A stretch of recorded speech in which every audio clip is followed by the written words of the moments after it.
What is up, Eagles fans? It is Tuesday night, 8 p.m.-ish, and you know that means it's time for me to welcome you to another episode of Birds of the Round Table. I'm your first-time host, so please go easy on me. As always, we want to get as many live viewers involved as we can, so start sending in your questions, comments, and thoughts. And while you guys are doing that, I will start introducing the guys. As always, we have three of the best in the business here on the Eagles Pinpool Network. I will start with Mr. Shane Half. He is your go-to all-22 guru. You can find him on every social platform at Shane Half NFL, given his unique brand of insight regarding the Birds and the NFL in general. Mr. Half, how are you doing tonight? I'm doing great, David. It feels good to be sitting over here, have you in that host chair. You're killing it, man. Yeah, thanks. I'm going to do my best. Next up, we have our resident linebacking aficionado. Last year, when the Eagles were struggling down the stretch, he stated that the way you fight a bully is to punch him in the mouth. He's challenged former players to fist fights. Standing in at 6'3", 225 pounds, it is Philly's favorite son, Rowdy Ryan Reese. How you doing, bud? I am doing fantastic. That was the greatest intro I've ever gotten in my entire life. I could pretty much die happy. This is the greatest night of my life. Oh my gosh. All right. And last but not least, we have our self-proclaimed draft sicko. He is dropping shorts on every media platform while most people are sleeping. He goes by Mr. Crockpot on social. We call him Dobbs here on the podcast. And nobody actually knows what the hell his real name is. So please welcome Mr. Anonymous, Mr. Crockpot. How you doing, bud? What on, man? David, you're killing it. Season pro over here. I don't know if any of us will ever be able to follow up this amazing host performance. Yeah, it's one and done, but hey, that's what we're here for tonight.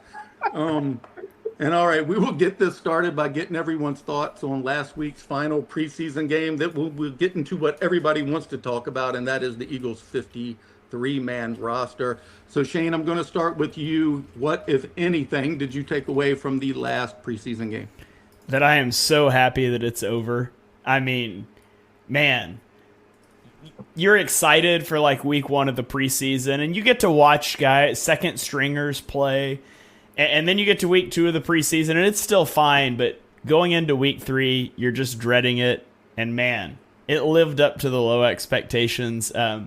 I'm glad it's over. I'm glad we don't have to do it for another year, and I'm glad next week we're previewing a week one game that actually matters. But you know, I do think there's a couple guys, and we'll get into the roster, but I think there's a few guys that did secure their spot on the roster, like Tristan McCullum, Ben Van Sumeren. So some of those fringe guys, that game matters for them. But overall, I'm so ready to watch Jalen Hurts play football. Next Friday, can't get here quick enough. Thanks, link lineup. I agree with everything you said. One takeaway I always have from the last preseason game that a lot of people don't think about is that is the last time a lot of these guys are ever going to suit up. And a lot of people who don't make the roster, that's, you know, it's a pretty hard day for a lot of those guys. We're all hating the game and can't wait for it to end. But for a lot of guys, their whole career is over at that point. So I don't know. I always try to remember that when I'm watching those games. Ryan, how about you? What'd you think? Yeah, listen, I'll certainly piggyback off of what Shane said. It is kind of a tough watch, especially this game. You know, it was just kind of ugly. I think we said multiple times, kind of to each other, like, are we just done with this? Like, you know, but you're absolutely right, though, David. You know, people's livelihoods are at stake, and you know, again, it's you know, thinking about that, you would hope that there would have been a slightly better product on the field, but you know, again, some people stepped up and made themselves a roster, as you said. McCullum for sure is one notable guy, and you know, there were a couple of guys that we really thought you know, did enough, but we'll talk about that they apparently did not. So, but you know, again, things can certainly change, but you know, again, we're glad preseason's over. We got real football to talk about, and on to Brazil. Dobbs, how about you? Yeah, we got our first glimpse of Cooper DeJean. A lot of fans, I think, are overreacting a little bit. Yeah, he looked a step slow, but I think he's going to be fine. I hate to make this a negative, but I think the concerns about Nolan Smith are very much real. He's heading into year 2. He still looks incredibly raw. To be a non-factor against backups of backups is a major red flag. And I'm just not seeing a lot of variety in his pass rush move set. I'm very much worried about his weight. Getting a high amount of snaps. Can he handle bigger offensive linemen, starting offensive linemen on a week-to-week basis? At this point in time, I have to say no. And you look at Jalen Hunt, the guy has outperformed him in every single way. He looks like a much better fit in Vic Fangio's defense.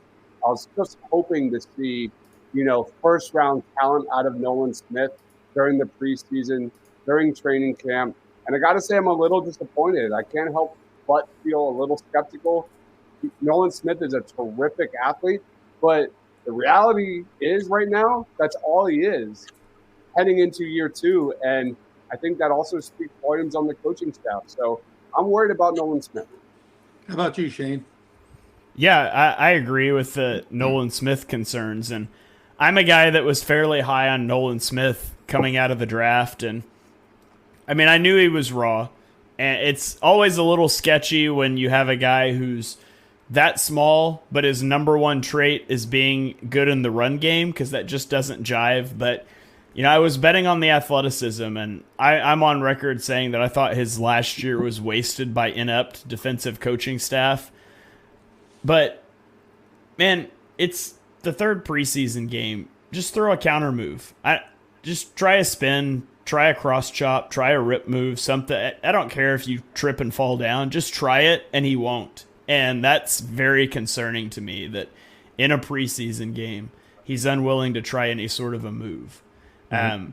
And that's my concern. It's not that, hey, he's not a polished product yet. It's that I feel like we're exactly where I thought he was coming out, which is a freak athlete that still doesn't have a clue how to rush the passer. Right. So the lack of progression is the bigger concern. Ryan, you agree with all that too?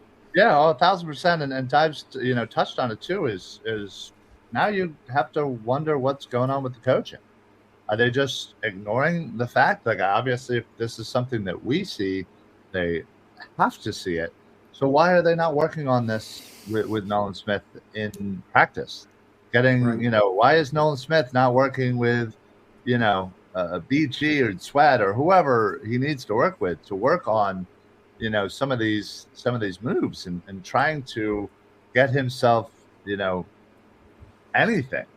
You can't just run around, everybody. It's not how the NFL works. So it is very concerning, one, for the fact that he's just not doing anything to improve himself, and two, how the coaches are not seeing this and forcing the change on him. Right. One thing that caught my attention, other than just him playing the whole game, was at the end he said he didn't mind playing, and he intimated that it was his choice to do so. And then he later clarified that it was not his choice. He was just stating that I just didn't mind playing. But for somebody who didn't mind playing, they sure didn't show a lot. I mean, he didn't dominate versus third string OLs, and that just cannot happen. I mean, he is my guy. I root for him. Unlike Michael Peppernick here, I was all on board on the Nolan Smith being taken at pick 30. Hell, I would have probably moved up 10 spots to have taken him. So I still believe in his talent, and I'm still waiting for him to break out. But I have to admit it, even I, as a diehard fan, am starting to get a little concerned as well. Yeah, Shane threw it out during the post-game show. Could you imagine if they took Brian Branch, who's flying around for the Detroit Lions in that area? And I was just usually when the draft is over, I move on to the next draft, and I don't really hang on. So I just watch the Eagles. I watch the Eagles, and I watch the Eagles. I don't watch all the other nonsense in the NFL. More of a college guy.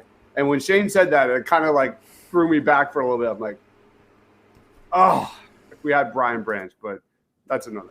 Well, reminds me of another safety they could have had a couple years earlier as well.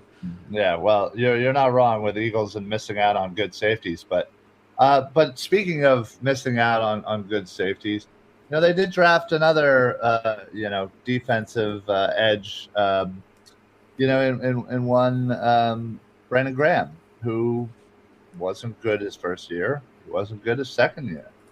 he took a while to develop. Sometimes players just take a little while to figure it out, and especially this day and age where we need instant gratification, we need instant results.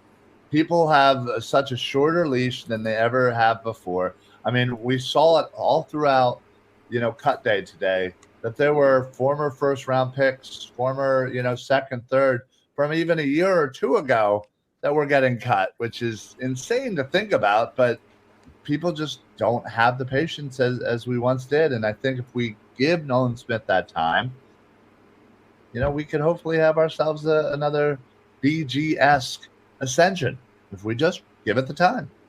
Yeah, it's a fair point. I mean, they do have very similar routes, assuming that he can end up being that way. They were both drafted for trades. They were both they're very similar in size. So that is a good point. Anybody have anything else to add on a dreadful third preseason game before we move on? Just quick shout out to Tristan McCollum, who put together 3 straight weeks of. We're going to get into that in a little bit, but I thought well deserved. Yeah, he earned it. Yeah, there was a few guys who we'll get into who preseason games did matter. They did earn a roster spot. So that's a good transition. So let's give the people what they want and get into the 53-man roster. We can start with the offense. They kept only 22 offensive players. Almost everybody projected like 25, but they went very light there. So, Dobbs, I will begin with you. Give me an offensive player that you were most shocked that they kept and most surprised that they dropped. Ooh, on offense, most shocked that they didn't keep. I'll go Dylan McMahon. First draft pick to not make the 53 since Jacoby Stevens, who was a 6th-round pick in 2020. I thought Dylan McMahon was fine during preseason and training camp. I'm shocked that they let him go. I'm very hopeful he is on the practice squad because who the hell is the backup center on this team? And then Toth was gone. Gates is gone. Yeah. And then I'll say the one player I would have kept, I guess, EJ Jenkins. I really liked EJ Jenkins. I'm not surprised he was cut because he didn't make my final projected 53-man roster, but by far the best TE3 candidate on this team. There, who knows? Maybe it could be Jack Stoll or Donald Parham or who knows what they do at this spot. But my goodness, I'm rooting for the guy. I get it. Shane, how about you? I was surprised that they got rid of both Brett Toth and Dylan McMahon. On my 53-man roster projection, that's the 2 guys I missed. I had both of those guys making the roster. Neither of them did. And so I'm surprised, especially now there's no backup center. Like both of those guys could have conceivably been backup centers. And so I'm not sure who that guy is at this point. As far as who I would have kept that they didn't, there isn't really anybody. I mean, everybody else I projected on the offense was kept except for Aniyah Smith, who I projected to make the roster, and he did just via IR. So, right. I mean, IR shenanigans aside, they pretty much kept who I expected on the offense, just with the exception of what they did on the offensive line. Right. And Dickerson can play center, but then you're having moving parts everywhere. You're replacing 2 positions on the line instead of 1. Yeah, they would something they do. They would sign a street free agent and put him in at center before they would move Landon Dickerson. What's up, Ant? What's going on, Anthony? Best Eagles follow there is. Right there, Anthony DeBona does an amazing job covering the Eagles for PFF. Yeah, he does really good. Ryan, how about you? I think the 2 that have been mentioned already definitely didn't actually have them on my 53, but I'll say Paris Campbell. I know people have been saying he didn't really do enough, but again, he was hurt. He was dealing with a lot of stuff, and again, I think after you look at again, this is prior to the trade. You didn't really have another adult in the room, so to speak, and I thought Paris Campbell could have at least been kind of one of those vets, even if he was 3rd, 4th, 5th, whatever, somebody that could be relied upon to grab a first down when needed. I was a little shocked that he didn't. Yeah, I was a little surprised with Albert O going on the IR. I mean, they come up with all these injuries that I had not heard of for the past few days. I mean, I figured he wouldn't be on the team, but I had no idea that they were, going to keep him for 6 to 8 weeks. Maybe they don't want to do the injury settlement. I have no idea. But so My where do you bad. think it's light? Wide receiver, they only have 5. You think where on the offense do you think they're going to address through this waiver wire period? I'm curious what they do, what kind of role they envision with Tyler Steen. Is he going to be the backup swing tackle? That's kind of something I'll be watching. I guess I kind of expected him to be somewhat on the IR, and he's maybe healthier than I thought. So maybe he's going to be the kind of the swing tackle for this team. When I'm looking at the Eagles website, they actually have Becton at tackle, which is a little curious because it does not seem that's what he's going to be playing, but he's listed as a T on their website there. And when I think it was Spadero dropped the offensive line for the Eagles website, he just put everything as offensive line 9. He didn't really clarify how everything was. But Probably smart that way. yeah, I still wouldn't be surprised if they're looking for another receiver. I don't think the offense will stay at 22 players, but you never know. I mean, they might be happy with it. And if 2 of the 3 guys who they left that can play center there, I'm assuming they're playing the game. I mean, Brett Toth has been a member of the team for the past 4 seasons or something. So I'm assuming they believe that they're going to be able to get him back through the practice squad, and then maybe they'll just do weekly elevations. But anything else with the offense? Yeah, well, I honestly think they would bring in a tight end 3 and potentially a 10th offensive lineman. I think 22 is extremely low for offense. I know, again, we have a lot of really great options defensively. There was probably a lot of hard decisions there, but still, I don't see how they don't add and at least get up to 24 offensive players come week 1. Yeah, they're definitely going to add a tight end. That's no question about that. I don't know what they're looking for. Aaron? I keep reading that Hurts really trusts Stoll in the pass protection. So I think Ryan's favorite son might be coming back, but He I'm gonna might cut that man's hair.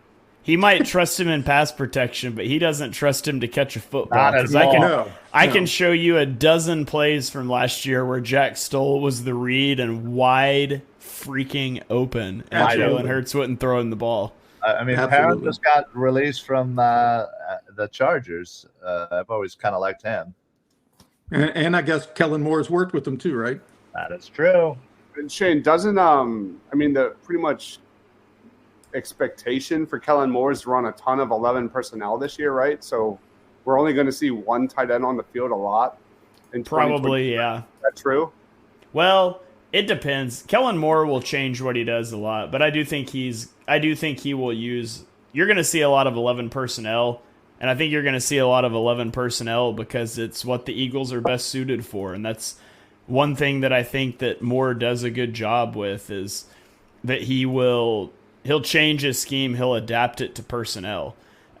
So you'll see 11 personnel, you'll probably see 12 personnel, you may see some 21 personnel, but I think you're going to major in 11 personnel, especially with the weapons that the Eagles have right now.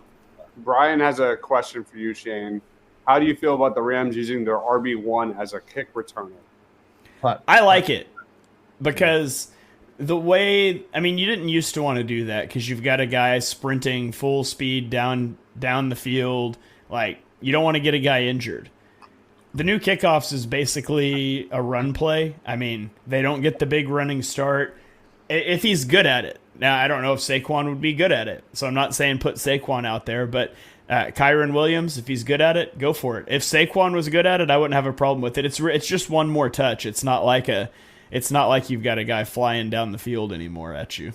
True. Yeah. The Eagles have had Kenny Gainwell back there, so it is an RB1, but they definitely have similar thoughts. Whatever. Who cares? It's your another one of your favorites, Ryan. Yeah, whatever. Let somebody come flying down and Kenny Gainwell. Whatever. Good grief. In 2022 at Dallas, Kellen Moore, 63% of his plays were out of 11 personnel, and 22% of his plays were out of 12 personnel. So he'll use 2 tight ends. That was like 11th in the NFL in terms of 2 tight end usage. So you'll see it, but you're still going to be in 11 personnel way more. David says, do you think Johnny Wilson could be a hybrid tight end that gets him into like 11.5 personnel? No, he's not a tight end, but he can be a big slot that can block it. Johnny and I have been calling that 11.5 personnel on our film review podcast. Whenever Johnny Wilson's on the field with a tight end in the slot, we just start calling it 11.5 personnel. Yeah, I like that a lot. Johnny himself at training camp said that nobody has come to him about playing tight end. It's never been discussed. He's a wide receiver, so I'd be very surprised if they use him in such a way. Yeah. I do like the fact that we're slowly ramping up Johnny Wilson, not just throwing him into the fire. I do think we were drinking a bit of the Kool-Aid like the first couple of weeks of preseason. Glad to see Johnny Wilson kind of, have a slower start to 2024. Right. All right, well, let's move over to the defense. I guess I'll start with you, Ryan. Who were you most surprised they kept and most surprised they cut? Honestly, I don't think I had too many surprises on what you want me to say. There's one guy last night that you're like, there's stone cold no way they're keeping on this roster. Oh, I didn't say no way. I just said Ryan is surprised that they kept. Fine. Ryan is surprised they kept Ben Van Sumeren because when Right. Dives and I were saying that on the post game show, he was like, "You think they're going to keep 5 linebackers?" It's And he's the linebacker guy. I know, and I didn't see it. Let me zoom in on this for you, Ryan. Look, I mean, listen, I get it. I get the other 4. They all make sense. But again, I just thought they were – I also didn't expect them to keep 22 offensive players. So, again, had I known that going into it, then, yeah, sure. Ben Sumeren could have had a spot. But not over, another offensive lineman, not over another wide receiver. Whatever. I think the overload is in defensive backs. I had them keeping 5 linebackers the whole time. Those exact 5 were the same 5 I projected for weeks, mainly because Warren Burks got hurt.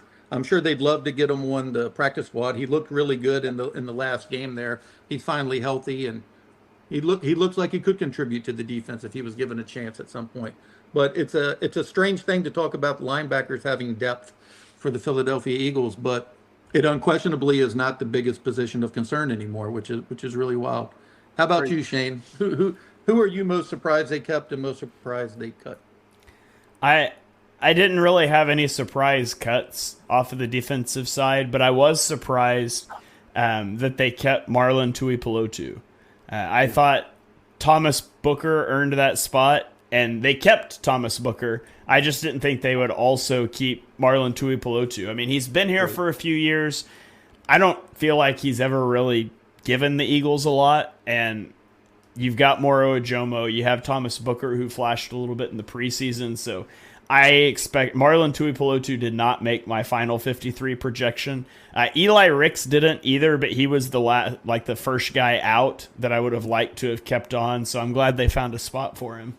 Yeah, I agree with both of those. I was very happy for Thomas Booker, like what Dobbs was mentioning earlier. He's another guy who I think benefited from the joint practices, from the preseason games. He got to show his worth, and they rewarded him for his hard work. So how about you, Dobbs? What do you got? Yeah, the player that is weird they kept was James Bradbury. I know I had him on my final 53-man roster, but it's just weird, like. Do you think it's just because they're trying to trade him? They said they were in negotiations all day long.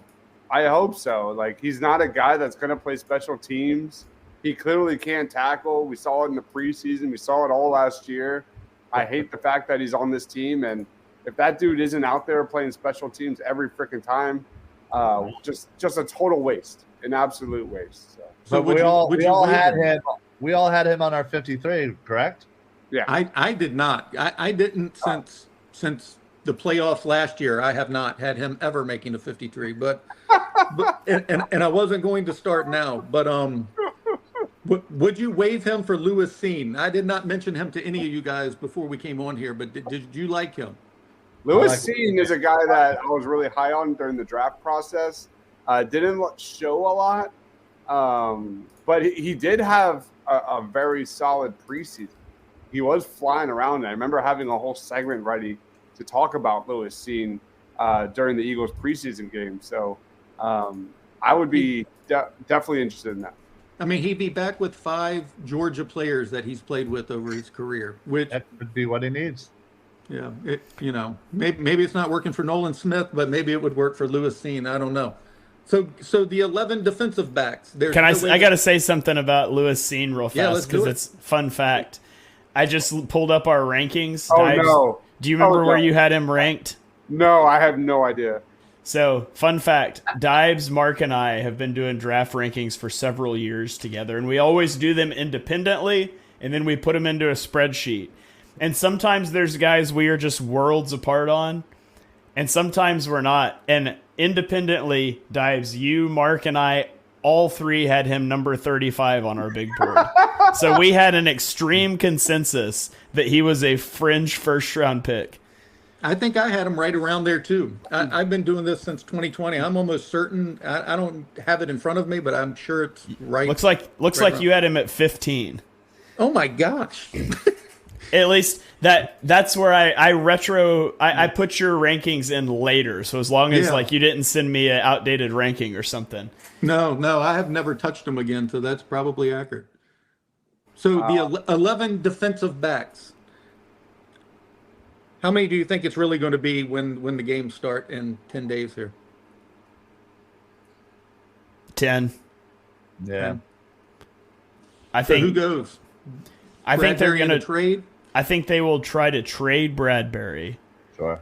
If that doesn't work, it would not surprise me if out of nowhere, Tristan McCollum, that hamstring's been bothering him a little bit. He's going to have to go to IR for a couple weeks, and it wouldn't surprise me to see that sort of thing happen too. But I really doubt that they have all 11 of those guys week 1, because I do think they'll make a move for a third tight end or something like that. So where does the extra spot go? Back on offense, tight end? Yeah, that would be tight end or backup center would be my guess. Yeah. Do you still Were think y'all Eli surprised? Ricks? Say what? Do you think Eli Ricks holds any trade value? Yeah. I think so, yeah. Yeah, I do as well. I think it's a big reason they didn't want to cut them. 10 of the 24 players waived last year that were selected during the waivers last year. 10 of the 24 were defensive backs, including the one that all of y'all made fun of me for wanting the Eagles to keep, Kayvon Wallace, who's a team captain now for the Tennessee Titans. But that's crazy. It is crazy. But yeah, defensive backs are valuable. You heard Howie talk about it in the presser after they released the 53-man roster. He just was not going into the year like that. I was a little surprised that they got rid of Job. If for no other reason, just his special teams prowess, I thought they could find a way, and maybe he'll find his way back if they move Bradbury and do a phantom kind of injury thing with McCollum. I don't know, but did any of you have him there? I've been reading that Ringo might be taking those special team snaps, which I find a little strange. I think that Job will get picked up somewhere. I think Ricks would have got picked up for sure if he got waived. I think Job is going to as well because, depth defensive backs are so valuable, like you said, because they can play special teams. They're fast. They play special teams. You play so many defensive backs, it's always good to have the depth. So I think Job will get claimed somewhere. I think Ricks would have some trade value, but I would imagine the Eagles want to keep him. I think they like Ricks, and I had a lot of people on Twitter that were like, why is Ricks on the roster? And Ricks should have never been put in the slot. That's not where you ask that guy to play. And the Eagles, again, the inept defensive coaching staff last year put him in a lose-lose situation. Surprise, he lost. Eli Ricks should have never been asked to defend CeeDee Lamb out of the slot one-on-one time and time again. He's a better player than fans think he is. That doesn't mean I want him starting this year. But you could do a lot worse in a pinch than having to put Eli Ricks as your CB 5 or 6 outside to play cornerback. That's why he's here. Yeah, I agree. He was definitely misplaced, misutilized last season. When he was in good situations, he looked great. I mean, a lot of people were raving about him after that game versus the Dolphins. I mean, it was Tyreek Hill. I don't remember what he did that game, but it wasn't much. I mean, he wasn't targeted, but so frequently, but it was pretty impressive. And to stay on the topic of cornerback, most of us on here have been talking about this all summer about they might use a hybrid of guys out there like playing matchups as far as Ringo and Isaiah Rogers. And it looks like in base defense that Quinyon Mitchell might be the outside cornerback in base. It looks like it's trending that way. And then when he moves inside, Rogers or Keeley will come on the field. So do you all agree with that? And if you do, who do you think's getting more snaps this year? Keeley Ringo or Isaiah Rogers?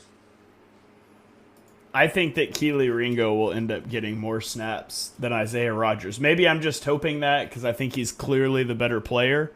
But that's my hope at least. How about you, Ryan? You look a little excited. Listen, I still have hope that Keely's my number 2, but if you're now you put that over my face. It's not that great. Thanks, Dives. Why don't you get out of here? For what it's worth, on the base defense thing, the Dolphins last year only played 18% of their snaps with a base defense. You're not going to see it often. Right. There you go. Yeah, we'll pay back that. I disagree. I think Isaiah Rogers will get more snaps than Keeley Ringo. Keeley Ringo is your best press guy. He's looked terrific during the preseason. I'll say, at least from what I saw during the games, Keeley Ringo outperformed Isaiah Rogers. But I think at the end of the day, I think we'll see more Isaiah Rogers. And I'm just so curious how they utilize Cooper DeJean in the nickel. Like that is going to be just all 22 bliss, just pure all 22 bliss, watching how Vic Fangio utilizes him across the football field. I don't think he's ready yet. I think that's okay. I think he still probably needs a couple of weeks to get going and let the speed of the NFL come to him. But I'm curious and what that means for Q to go to the outside. It's going to be really fun to watch. I mean, think about it. Think about it this way. Right now, we're talking about 5 cornerbacks that we're excited to see out on the field. 5. Like when in the hell have we ever had anything remotely close to that? We have Slay, who we all know what he can do. The competition between Rodgers and Keeley, all off season. Then you have kind of Q, who's, is he playing here? Is he playing there? And then, of course, Coop DeJean. Which, by the way, there was a comment earlier about number swapping, and I will absolutely riot. Right here, riot. If Coop DeJean switches off 33, I will not be happy. I want him to have 33 so bad. So bad. I do want to add that, like, a lot of people were killing Cooper DeJean. There were people in our comments saying he's a bust already and all this kind of stuff. But I will say, like, what I wanted to see from Cooper DeJean was I thought his run defense looked really solid. And at the end of the day, like, I'm so fascinated at this guy and how he could be like this dime linebacker in situations. And you know how much Vic Fangio is going to run nickel and dime, like him and his run defense and tackling. That's what I want to see from Cooper DeJean from the jump. Over under 100 defensive snaps for Cooper DeJean this year. I'm over. Yeah, I'm going over. I'm smashing over. I'm going like double. I think they're going to put the best players on the football field, and Cooper DeJean by like week 8, week 10 is going to be out there a lot. I think I'm under on that. I don't think he's going to play a lot this year. Personally, I think the hamstring injury definitely hurt him. I think you get into the where do you play him, and we're talking like dime linebacker, slot corner, we're talking safety. Those are all very different. They got a lot, like the Fangio defense has a lot of coverage rules.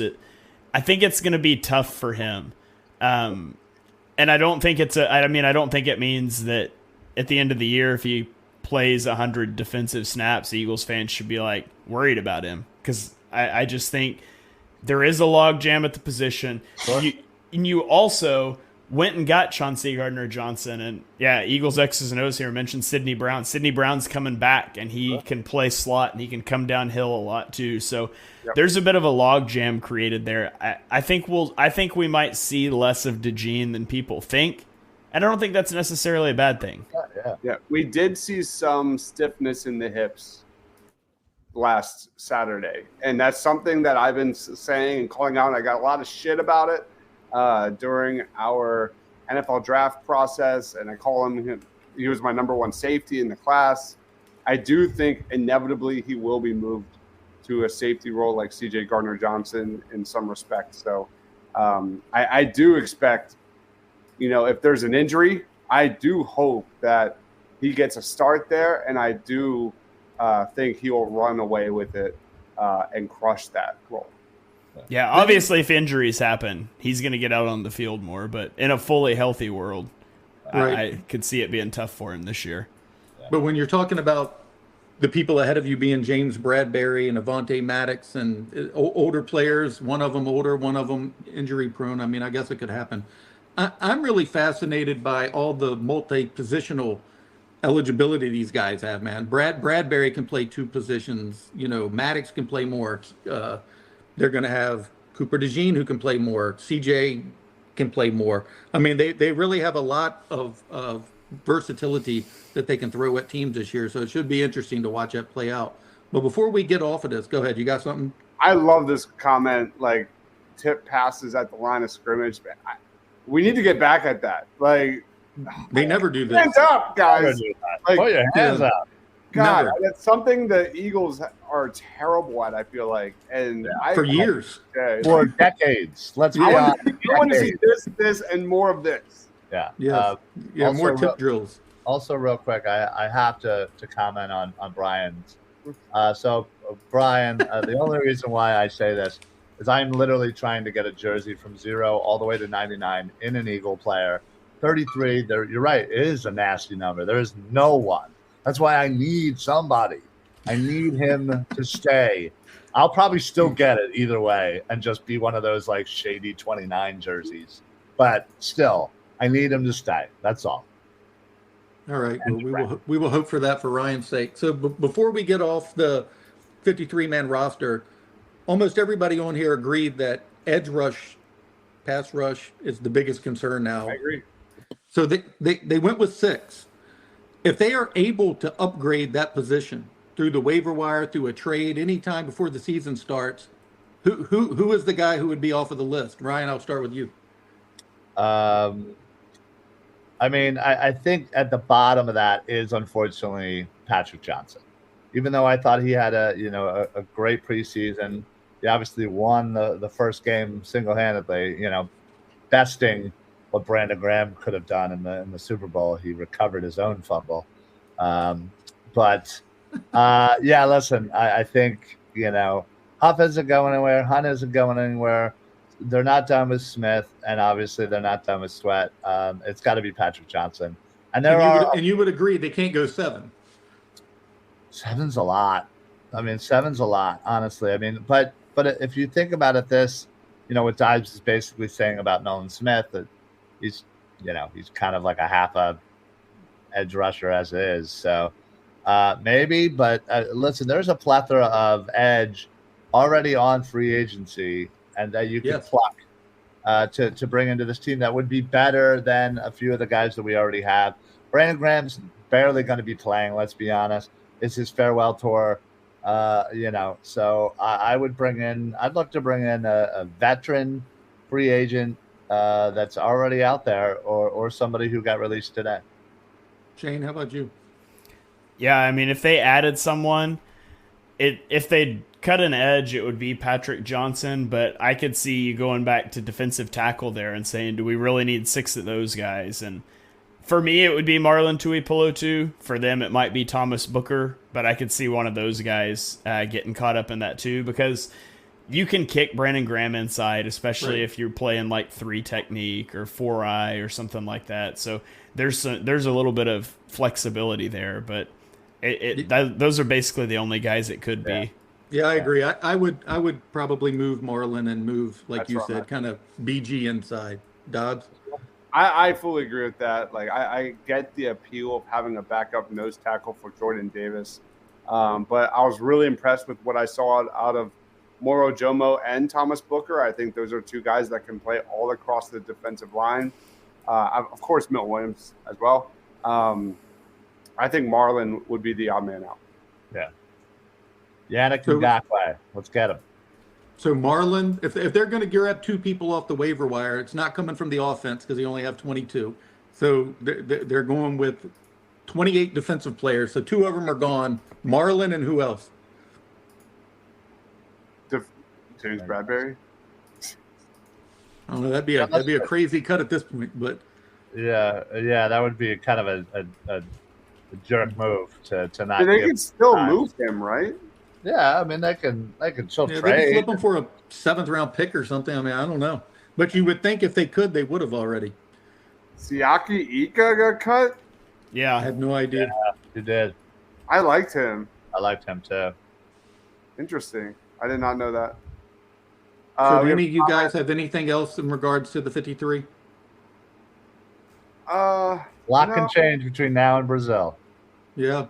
I expect at least 3 positions to change by then. I mean, I don't know where it's coming from, but I would think 3 of these guys who made the team somehow are going to end up on the practice squad, waived on another team, something. Yeah. Brian says all the Nolan Smith slanderers made him a Nolanite. Yeah, I like Nolan. I ain't slanderizing him at all, but he does have to show some progression. That's all we're asking. All we're asking. I'm curious to see how much Jalen Hunt gets out on the field. I ran a poll. Let me show the results real quick, which are pretty interesting. Because if you were to run this poll like probably a month ago, I guarantee you the results would be like very much different. Yeah, I've seen this poll already. Did you see it? Yeah, I saw it. Hold on, I screwed up. Hold on 1 second. But I basically put out a question: who's going to get more snaps between Jalen Hunt and Nolan Smith by the end of the season? Sorry. That's correct. 3,000 votes. It's 67% Nolan Smith and 33% Jalen Hunt. Like, you asked that question like before preseason, like it's probably like 95% Nolan Smith. Yeah. Yep. Yeah, I'll be curious to see that as well. I still think Nolan will get more snaps. I think that's just what's going to happen, but it was a great question. All right, man. So we are done with the 53-man roster. If anybody has anything else to say, now is the time. Go around the horn here, starting with Ryan. Final thoughts, plugs, whatever else you want to do. Challenge another former player to a fight. Anything you got, man? Oh wow! I mean, I could just do that every show. Just challenge somebody new. Yeah, I pay-per-view, wouldn't man. mind. I think we'll get good views. Believe me, there's plenty of them that I would love to face off about. But yeah, no, honestly, I'm glad that we're finally here at this point with the Eagles roster. It took a long time coming, but again, we have a mere what is it, like 11 days left, something like that. I can't really count until Brazil, and we're almost a week away from the opening game on Thursday night too. So it's glad. I'm glad to have final real football. Yeah, I already had a couple fantasy football drafts, so that's when I really know it's starting to get real. And yeah, listen. Otherwise, you can always find me here every Tuesday, 8:00 on the Best Eagles show. Please make sure you guys are going out and following the Eagles Pinpool Network. Share it to all your friends, your family, your coworkers. 5-star reviews. 5-star reviews, everywhere where you can find podcasts, the Spotifys, the Apples, the Googles, all of it. Please, any little thing does mean a lot to us, honestly. So we're hoping to continue to grow this thing. We got 6 shows heading into the season. Cannot wait to see where we go from here. But please make sure you're also following all these other guys here. And honestly, David, you did a great job hosting for the first time. It only took us like 7 18 years months. here. Yeah, like Yeah, just 18 months. I mean, joking along the way to finally get you here. But we did it. You did it. You popped your cherry. oh, Lord. Suddenly feels sounds like- like an 80s movie. Oh, my gosh. Feels All like the very first time. right, Dibes, as Andy Reid used to say, time's yours. That's what I say. Anyway, yeah. First thing first. Like David, you crushed it. Like that. The intros for Ryan and Shane were unbelievable. Like, Yeah, I liked yours, too. I'm gonna clip that myself. I literally still don't know your first name. Like, that intro was not a joke. Don't tell him. Don't tell him. Don't do no, it. absolutely not. I like Dibes and Crockpot. I'm good with that. I really enjoy that. Love it. The mystery is what keeps us going. man. But anyway, college football season started. My week 0 winners of the week are on the channel. It was, oh my gosh, Jamal Haynes out of Georgia Tech, and it was RJ Maryland out of SMU. Just a blurb and a quick scouting report on those two guys. I'm going to be doing that every single week. Top college football standouts week in, week out. Right after this, we'll be doing a live week 1 preview of Georgia and Clemson, our top Eagles draft targets and players of the week predictions. This is like my Christmas, man. I absolutely love it. So be sure to go check that out. It's got also like highlight reels and things like that. So today I put out my interview with Peter Bukowski, the host of Locked On Packers. So if you're ready for week 1 between Eagles and Packers, go check that out. I added highlight reels and things like that. Peter was an amazing host. He really breaks down kind of what he expects from the Packers and how they're going to handle Jalen Hurts and the Eagles rushing attack and things like that. We talk about matchups to watch and things like that. So make sure you go check out that interview. It's on pretty much any platform you're looking for. And that is it. Yeah, definitely check that out. I watched it on my lunch break. It was very well done, man. Y'all both did really good. It was a lot of insight into that. Yeah. I then went on DraftKings and made a wager because I was so convinced. Shane, so what do you have, man? Man, it's always fun when you start off college football season on Armchair Scouts saying your Eagles target of the week is tight end RJ Maryland. And then the Eagles only keep 2 tight ends because they don't have a worthy third tight end. And then RJ Maryland has 162 receiving yards and a touchdown. So, I mean, if you're not checking out the Armchair Scouts, what are you doing? Like, let's start getting those names on your radar. Like Dibes said, we're about to go live after this show. But, yeah, check out the Eagles Pinpool Network. Give us a rating if you have not yet. We're trying to hit 100 ratings before the season kicks off next Friday. And we've got, I think last time I checked, it was 52 on Apple Podcasts and 43 on Spotify. So we're close. Help us push it over that hump. We've got a lot of exciting stuff coming up. And we're ready to get into the regular season. I can't wait, man. Yeah. Also, David, you're hosting like the next month now. You got to host till the Eagles lose. I'll never have another good intro like that ever again. We're doing since David, you're in this now. You're part of this. Yeah, you're in the club. And let's hope not. we're gonna do exactly what we did every single week. Oh, You my host goodness. until they lose, Oh, and my that's just goodness. the way it works.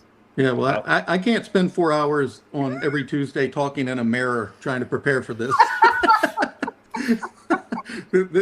What's funny is like we've all been there, David. Like everyone has done that. Everyone has been here, take their dog for walks and just practice and talking to the air and all that stuff. I have my practice down to like an hour now. So, I mean, throat exercises and stuff. Yeah, it was a practice. rough couple hours. We all Hair practice. and makeup, they had a Oh, hard yeah. time working with me, Oh, but yeah, I got it done. But I want to give credit to all the guys, man. All y'all have been putting in a lot of work getting ready for this season. going through the grind of the summer and the spring and the draft. And we're finally at regular season games. And next week we'll be back to making predictions. Ryan's already projected the Eagles 17-0. We get to pick what we think we're going to see on the field. And hopefully, man, we'll get ready for another Super Bowl run. I mean, I don't think it's that far-fetched. I think that they could have a really, really good season. So keep promoting all you guys, doing everything you do. Keep following all these guys. Follow Ryan at Philly Sports PSA. Follow Dibes at Mr. Crockpot. Shane at Mr. Shane Half NFL. Luckily, you took that off the air. I had it memorized. And everybody give those 5-star ratings to Pinpool Network. Dibes will buy the 100th, what are we looking for? Reviewer. Would you say you have 40 and 40? Would you say, Shane? I think it's 52 and 43 when I checked earlier today. Right. So if you're number 100, Dibes is going to buy you a slushy from somewhere. I don't know. What do y'all have in that area? I You mean, got a if wine we need slushy, like a beer Eagles slushy. if we need Eagles shit to sell, look up over there. Yeah. I can't do this. I hate the mirror. Ryan might have 1,000 Eagles crap in his house. I'm just throwing it out there. Yeah. So he'll give you a jersey of some player that you're the 100th. You're going to get one of Ryan's jerseys, a game-worn jersey. Ryan actually wore it on game day. The player didn't, but Ryan did. So I sure did. I tailgated the crap out of that thing. Yeah. Or maybe like a pair Cooper of Machine 33 jersey.